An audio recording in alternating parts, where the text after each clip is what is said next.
Can I get everybody's attention? I think many of you know Monk Silouan. He is here to give us a presentation on Orthodoxy in Africa. So, and if his technicians here can figure out how to get it up here, we'll be good to go. So, but Father Silouan wants to talk for a few minutes first anyway, so I'm going to turn it over to him. Good morning. Master bless. In the name of the Father, and the Son, and the Holy Spirit. About a year ago, I started a ministry, or I was looking at a bunch of missions on Facebook from Africa where people were always asking for money. And I didn't have much money to give to anybody. And I was also concerned because I didn't know who was legitimate and who wasn't. And I always had a heart to really help people, but I didn't want to give any of my money to people that weren't doing what they were saying they were doing. So I identified a mission that another missionary had said was working, doing what they were supposed to be doing. And so it inspired me. It was like, okay, so what can I do for missions? You know, I probably can't spend all my time overseas. You know, I'm in a monastery. So I started really thinking and praying. It's like, okay, what can I do? Because everybody is called to participate in missions in one way or the other. You know, in Matthew 25, Christ at the Last Judgment asked us, did we feed the hungry? Did we clothe the naked? You know, this is things that all of us are called to do. Christ doesn't ask us, did you keep the fast? You know, this is all stuff that we do to help us serve other people. So when looking at Africa, I was like, okay, what do I have as an American that the Africans don't? And the answer for me was internet access. A lot of them don't have internet access, so they can't, the people that are really on the ground doing the work of evangelization and serving the orphans, clothing the naked, have very little opportunity to tell their story to everybody else who has so much. So I started putting together a group of volunteers. I've got a web designer, an iconographer, and then we've got Andrea here, who is our second volunteer. And we started putting together a team that includes Metropolitan Jonah now on our board. And so we decided we were going to put together, figure out who was legitimate and who wasn't, and then go around the country and raise funds for them and let people know their story. We started out based on basically Facebook, just telling people, okay, this is the story, this is what's going on. So we put together this team, and then I got invited out to Kenya this last summer to start telling the story of the African missions all over the world. I visited 8 countries on 3 continents and 6 states, talking to people about Orthodox Africa this last summer. And I was able to go to a bunch of the missions in Kenya. I visited 4, 3 of them are still with us. And I really realized that the biggest problem we have in Africa today is because of the colonization, whether it was the UK, Germany, Belgium, that there's a real dependency issue where the Africans are really used to just being fed by people from other countries.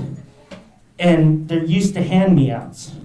And so I realized that as a mission, we had to be able to not continue this cycle of dependency. That we had to help facilitate ways in which these missions could become self-sustaining. And so, talking to them, we've started developing business plans, and we're working on that with my team right now, so that eventually, the idea is every mission that we support is going to be self-sustaining, producing enough income to feed the orphans and continue to spread the faith in whatever area that they're in. So far, I've been asked to go to Uganda now and all over Kenya. The need is overwhelming. But right now, we've got 3 missions we're all in southern Africa, down around Nairobi. We've got 2 orphanages in the Kinangop area, and then 1 that's working in the Kibera slums, which once we get the PowerPoint up, we'll have some pictures of that. The Kibera slums it's one of the largest slums in the world and the largest in Africa. It's about 2 million people crammed into a 3 square mile area. And it's the equivalent of people living in a dump here. There's about 40 actual toilets, outhouses for 2 million people. And there's no running water anywhere. So raw sewage runs through the streets everywhere. It was not uncommon to see kids picking through the trash, looking for their meals.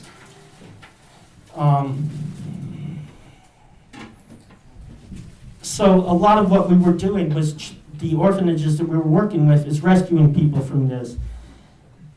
Africa is very tribal.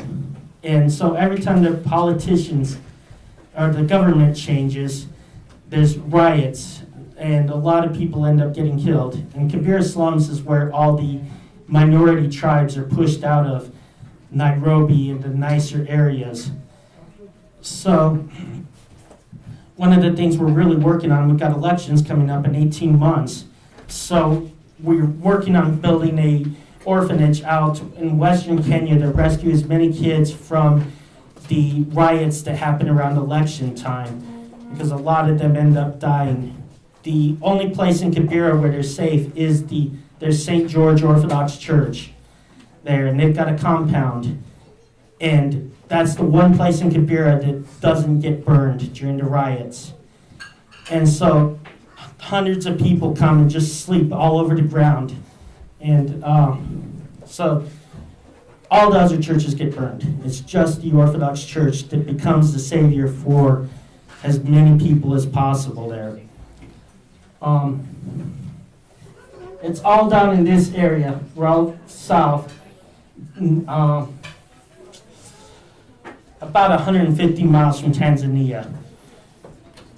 And while we're raising funds we started the ministry where people could just make direct donations to the individual orphanages. They told the story, they had their PayPal accounts.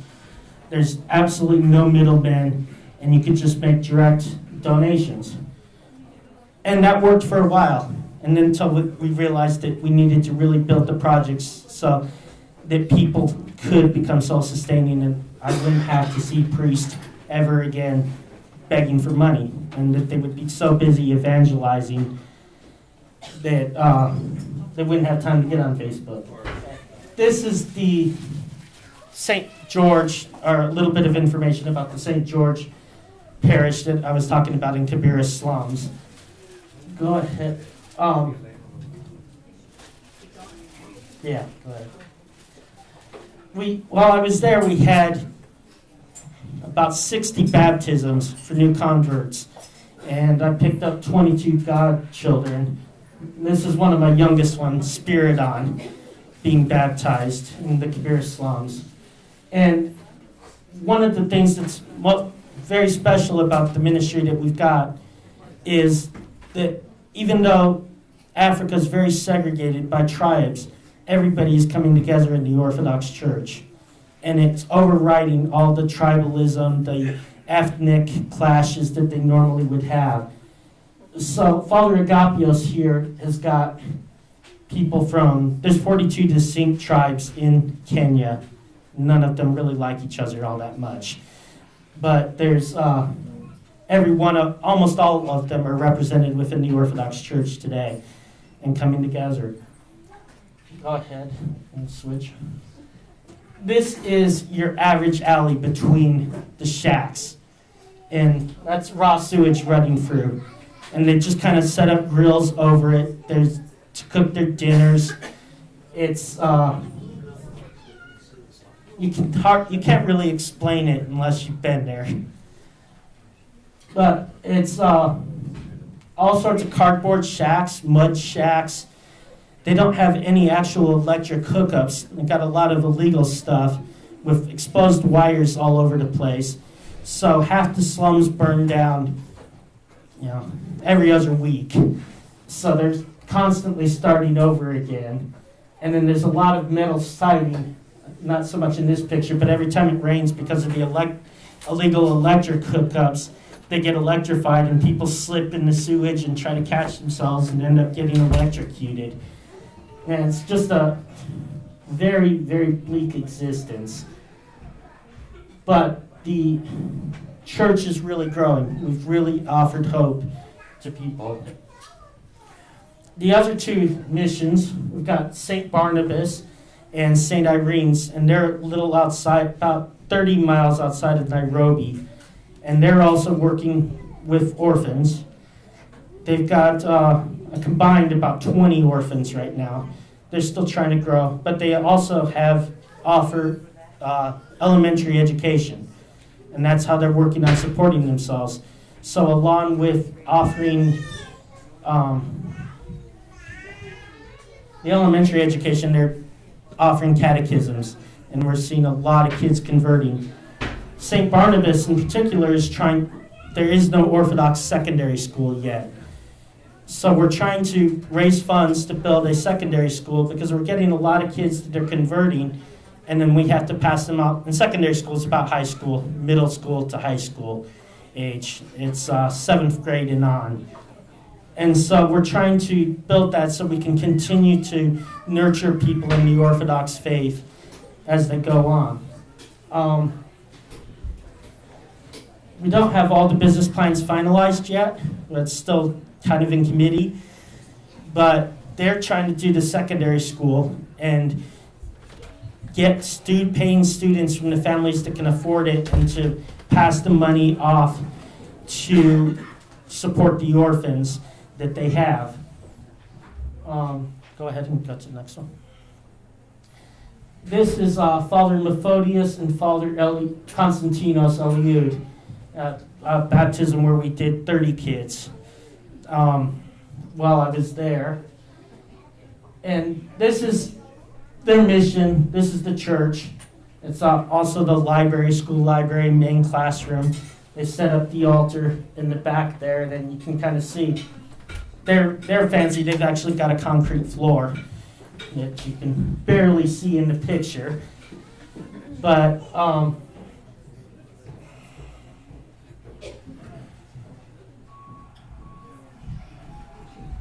the idea, the priests are spending all their time just raising money as much as they can, and they don't have time to really do the catechisms and stuff like that because they're just trying to take care of kids. So that's where we came in. We're like, okay, we'll do the fundraising. You guys take care of the catechism. You take care of evangelizing people. And so that's what I'm here for today. The kids in Kibera made a bunch of bracelets and stuff that we'll have here to, here's a bunch of the kids in Kibera. There was about 230 of them that swarmed at every orphanage. And we were supposed to have a video.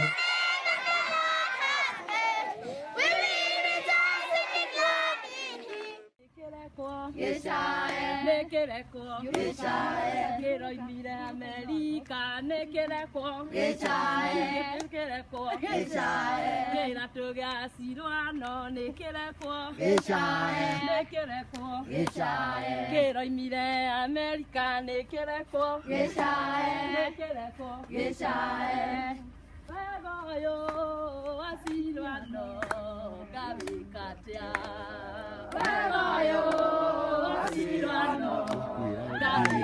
goodness of Father Silouan.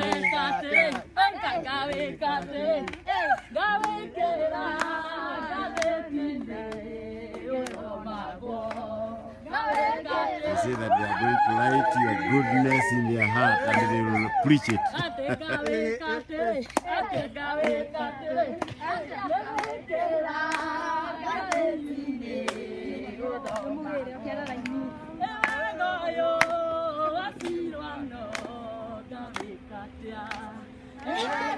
Stephanos.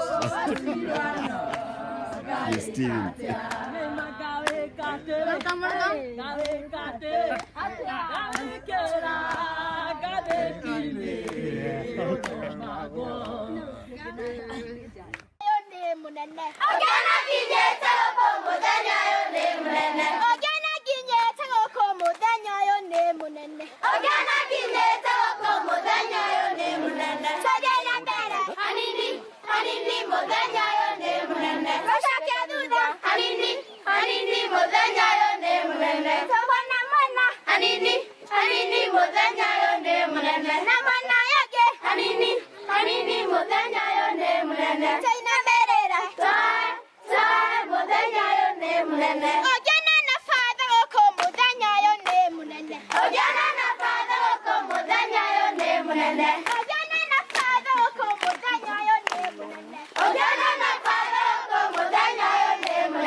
If you're happy and you know, say Jesus. Jesus! If you're happy and you know, say Jesus. Jesus! If you're happy and you know, and you really want to show, if you're happy and you know, say Jesus. Jesus! If you're happy and you know, stamp your feet. 1, 2. If you're happy and you know, stamp your feet. 1, 2. If you're happy and you know, and you really want to show, if you're happy and you know. If you're happy and you know, nod your head. 1, 2. If you're happy and you know, nod The your main thing head. that we were working on was identifying these parishes as these missions that were really doing what they were supposed to be doing is transparency and accountability on all ends. So I've been verifying, and I've got the committee that is looking at all the finances, all the donations, and making sure that every penny goes directly to helping the kids. And so that's where I came in, just going in, and I inspected everything. I made sure that all the kids were being taken care of. Every penny was going to buying whatever the donors required. Like we had a donor while I was there send money for shoes. I think he sent $300. And so, taking that money and just going directly to the shoe store. And I don't know that I have pictures of that, but we had kids that just had rags wrapped around their feet. And we took them all to the shoe store and bought them new shoes with that. And it was about $20 a piece. And it just lit up their whole world. And then the next day they all showed up wearing their rags again. And we're like, what's going on here? And they didn't want to get their new shoes dirty. They just wanted it. They're like, oh, this is so nice. We couldn't possibly get them dirty. So it was interesting. The main thing I just really realized is just how much we have. I never realized before going here and going to different hotels. I got back to a hotel in Qatar, and I walked into the hotel room and I saw a real toilet. And I was like, whoa, who ever knew that you could be excited to see a real toilet? And that's just the type of poverty that the people are living with. And it really changed my whole perspective on life because I had so much. You know, looking at my car payment, for example. I mean, all I could see is, okay, how many kids could I feed with the money that I'm spending on my car or any of this stuff? So really, the whole idea of this mission was to build a synergy where we could bring people together, and even if you can't go overseas, if you can't directly work with these kids, even if you get on Facebook for 5 minutes and share our post, it's offered a way for people around the world to be able to participate in missions and to answer the call of Christ. You know, did you clothe the naked? Did you feed the hungry? And so there was a Pravoslavy article that I did, an interview, and you can still find it online. But the whole idea was everybody needs to get involved. You know, we don't have a choice. This is what Christ asked us to do. And this is how we live the Christian life. So how can you do that? Not everybody has money. Not everybody has the freedom to go overseas. But everybody can spread the word. You know, you can pray for these missions, even if you can't give money. And in this way, sorry, it's hard for me to even think about it. You know, this is how we just participate in everything. Does anybody have any specific questions? Yes? You said they have a PayPal account, but what else do they have? Do they have any other way for people to give money securely? Yes, you can wire money via Western Union. We outgrew the first website that we had, so we're currently rebuilding it right now. Everything blew up. It just took off. While I was there, I was summoned to meet with every bishop there in Kenya, which is all 3 of them. I was just amazed by how this all worked out. Right now we've got about a little over a dozen volunteers working full-time on trying to develop grants, business plans. We outgrew the website. You know, I ended up in Kenya. I had no idea that I'd ever go there. And now they're wanting me back. But I guess I'm just mostly here to encourage everybody to get involved, whatever that is. Yes? What's the relationship between the churches in Kenya and the Alexandrian Patriarchate? All the canonical churches in Africa are under the Alexandrian Patriarchate. And in Kenya, they're under Archbishop Makarios, Bishop Neophytus, and Bishop Athanasius. And they're all patriarchal bishops. So, Neophytus, I already got it. Is there any other questions? Yes? Again, about money. Have you ever tried to do a GoFundMe, or is that... GoFundMe takes a lot of the fees. We've looked at the different crowdsourcing stuff. We've really tried to keep it minimal. And the main thing that I wanted with accountability was to have as few people touching the money as possible. You know, we're all volunteer. There's nobody getting any money anywhere. And so, yeah, GoFundMe just takes a lot of fees right off the top. So we're working on incorporating right now. We've got we're doing the paperwork to set up a 501c3. And this is all stuff that I did not see coming at all. It's just kind of all developed on me. And, you know, I've become the public face of a ministry that's literally thousands of people around the world. Russia, Ukraine, here, all the volunteers behind the scenes. And we're all working together to offer what little we can.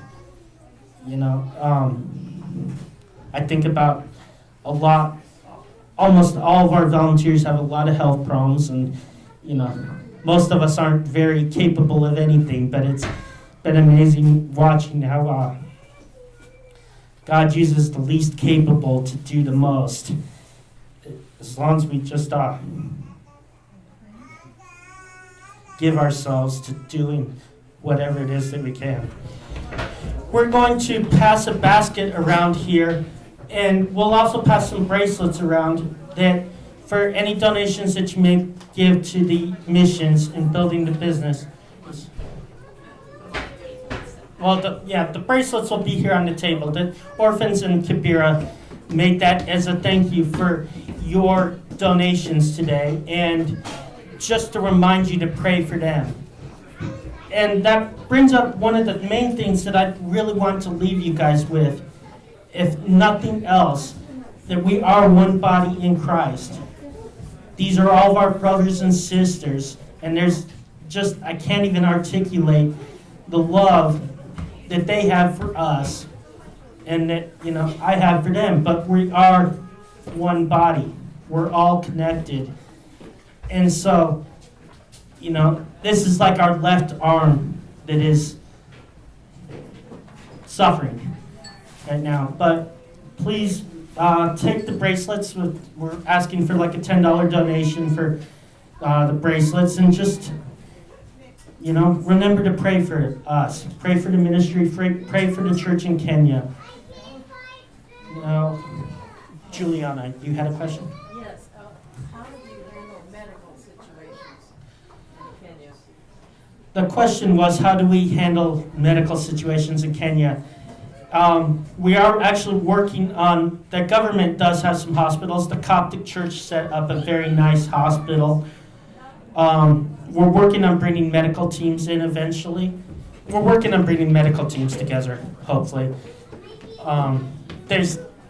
The St. George actually has a clinic that's staffed for basic stuff, antibiotics, basic care. They're hoping to get an OBGYN out there full-time because a lot of women are dying in childbirth. It's almost a daily occurrence. So that's one of the things that we're targeting. Hopefully down the road we'll be able to help furnish a medical clinic, but right now we're really focused on getting the self-sustainment going and generating income. We've got ours are volunteer. The second person to join our team. So Andrea would like to say something to you. Glory be to Jesus Christ. All right, I'm very glad you allowed us to be here today, and I want to say thank you to Father Silouan for his hard work. He has been running himself into the ground.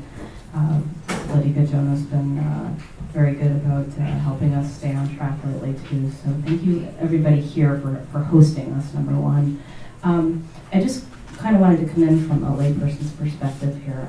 When I started working with Father Silouan about this, we really didn't know what we were getting into. This is not what we expected to happen, and God completely took the reins on this. We took the time to talk to one another and keep the lines open and learn to be a team. And we grew a lot. We don't have any overhead is covered by the volunteers. Every single penny that we raise goes directly to the orphanages. And one thing that's important to remember is what Father was talking about is that the priests, 3 priests, and their matushkas, they spend so much time just raising money. If you can imagine if your local parish priest or your local bishop, if all you did was raise money and they didn't have much time to do anything else, they work themselves into the ground. These kids have very little, even basic sustenance from day to day. So right now, a lot of the time, they're just trying to get the basic needs met. Food, clothing, and shelter. Needing rent is a very hard multi-month thing for a lot of these people. They're trying to get out of the city so that they're in safe areas, and they're doing everything they can. Fundraising from their own pages, they work with us constantly, and they give of their own substance. Anything that the priests give, they give out directly to the orphans after taking care of their own families. And you will see some of these priests going hungry along with the children, and it's really, really sad to see. So I just wanted just to say that all these plans for the secondary schools, all these plans for medical clinics, everything's a basic need first. It's even hard just to think about doing these amazing, wonderful things that we have the opportunity to do if the children who are going to be going to schools can't eat in the first place, because you can't learn if you don't eat. And none of this is to we don't want to manipulate you. We do not want to guilt you into giving. We want everything that you are led to give to come directly from God. So we just want to present the facts to you today that these are real people. They have real stories, and they are really, really eager and hungry for Orthodoxy. They're eager to serve, and the priests just they work themselves into the ground for hours and hours every day with these children. So please, if you have any questions, if you have any further, if you want to see more pictures, Father took, how many pictures did you take? 9,000 pictures while you were there. He was there for almost a month, and there are a lot. And I got the blessing, such an amazing blessing, for like less than 5 minutes to talk to one of the priests and several of the children one day via webcam, and that was a treat, because they don't really have much technology in place to do something like that. So when I talked to them for the first time, my heart just completely broke. These are precious, precious children, and I just want to thank you from the bottom of my heart for supporting and listening to us today. Thank you very much. As I said earlier, the website we're rebuilding it completely. We outgrew everything. So it's orthodoxafrica.org. Just tell a neat story. The logo here, that was designed off of my goddaughter, one of my goddaughters. Just put her hand on mine, and you can kind of see that that's not her, but that's a different one. That's Sophia. And her house, or shack such as it is. Her parents died of HIV, and she's being raised by her 16-year-old aunt, who is also HIV positive. She's 5 years old, if you go back to that. But anyways, with the logo, it was just really to demonstrate that we are one body. Different colors, different ethnic backgrounds, but we're all one in Christ. Well, they're all under the Alexandrian Patriarchate.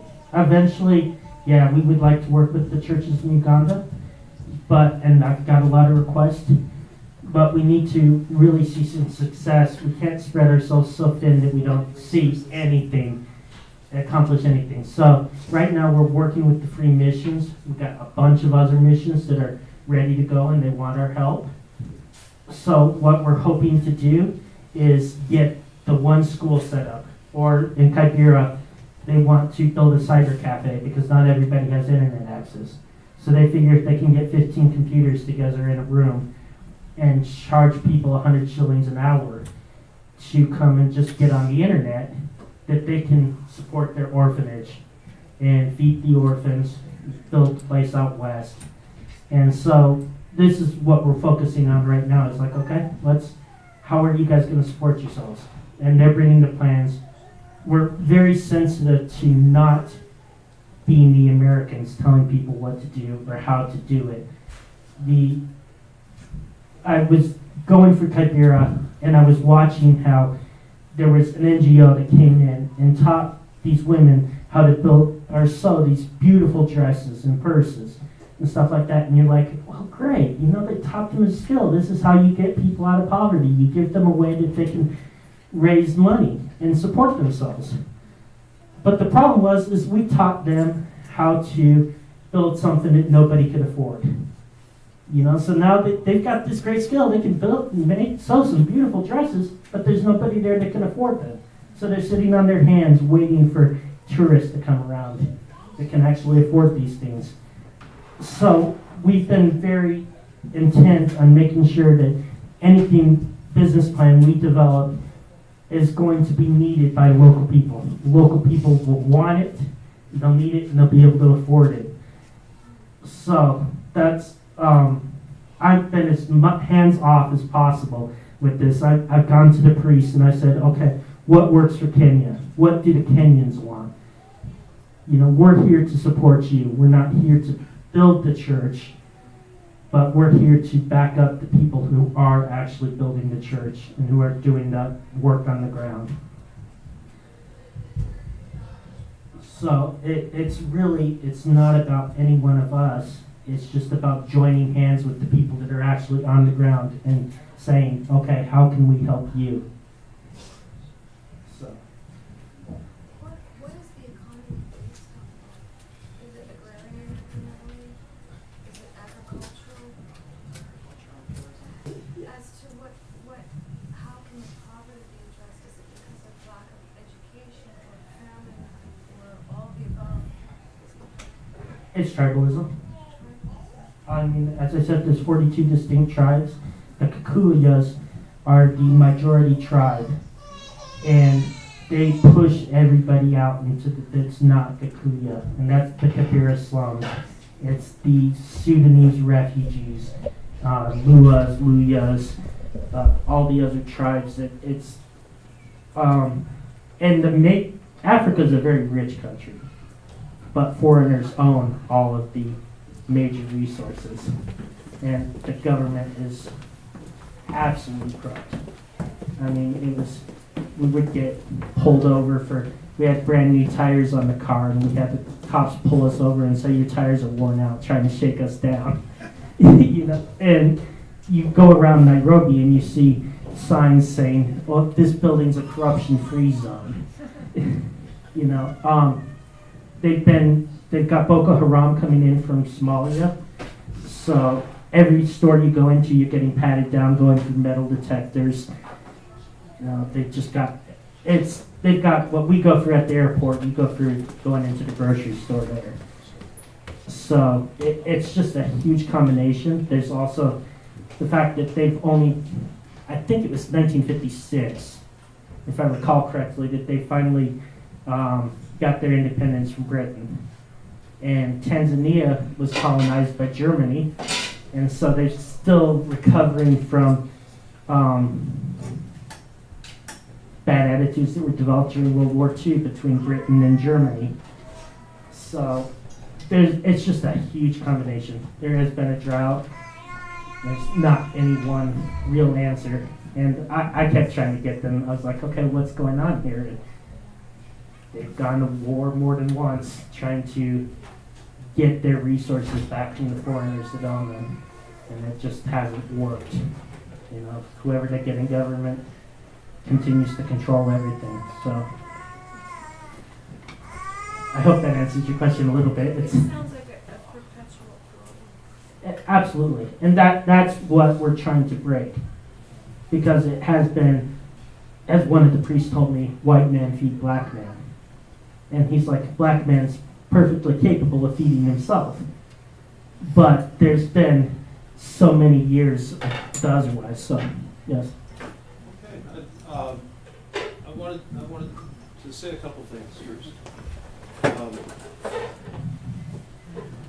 Father Silouan got me involved in all this, and I think it's a really solid thing. It's working with and through the church, so that it's not supporting kind of fringe organizations. These are verified institutions that can be trusted, that where the money is not being used for anything. There was one, and after he visited they decided that this group needed to be let go, shall we say, because they didn't approve of how the money was being used. Didn't want it associated with Orthodox Africa. So this is a very solid approach, I think, to raising funds for these communities. The need is immense, and I think Father Silouan will be is certainly available to answer any questions that you have, maybe individually, since it's getting late already. And so, if there's anything else, there's a basket. It's sitting on this table for those who contributed. There are the bracelets. There's still another basket over here. It needs to get circulated around. So thank you very much for your attention. God bless you. God bless your work. And there'll be any further any further questions or issues, talk to Father Silouan. Do visit the website, orthodoxafrica.org, and it will be it'll be something I think that you will find a very gratifying way of supporting something where there's a profound need. God bless you. Well, thank you all for your hospitality. I really appreciate it. And the orphans really appreciate it. You know, they're getting updates on everything. They're following everything that we do with immense attention. So, yeah, I'll be around if anybody else has any individual questions.